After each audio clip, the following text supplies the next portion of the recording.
Good morning. So far this year, we've been hearing about some super fun, adventurous, very interesting activities that are enjoyed by our Clairbourn teachers.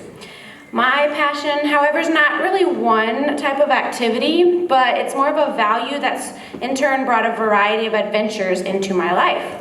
So I call this passion Adventures with a Cause.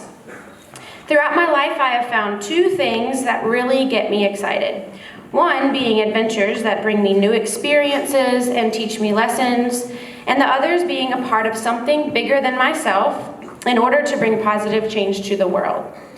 These two concepts work together in my life when I set off on an adventure to teach in Jerusalem. There, I was given so many new cultural experiences while discovering how much I liked teaching middle school science, so I made it my career. I've also spent a lot of time adventuring outdoors, camping, hiking, canoeing, and running, which led me to start working at a social justice-focused summer camp. It seeks to offer summer camp experiences to kids of all backgrounds and to see the beauty that comes with our diversity. But the most recent adventure with a cause that I found is biking, or as the pros call it, cycling. So I got into biking about 2 years ago because I wanted to participate in a fundraiser that my husband's family does every year to raise money for the Multiple Sclerosis Society. MS is a chronic disease that attacks a person's nervous system. And my mother-in-law, Lynette, she's been living with MS for the past 30 years. She was once a triathlete, but MS has taken away her ability to play sports, run, bike, and walk.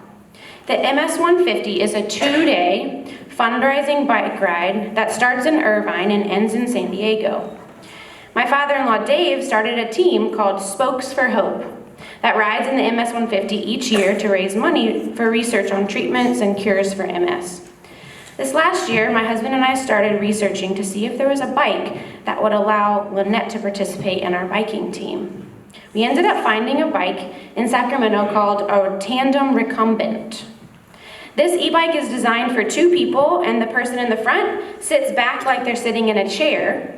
They also don't have to pedal as fast as the person in the back, which is exactly what Lynette needs to fit her current abilities. This meant that after 15 years of watching from the sidelines, she could finally get on a bike again and be part of the team. That's exactly what happened this past October.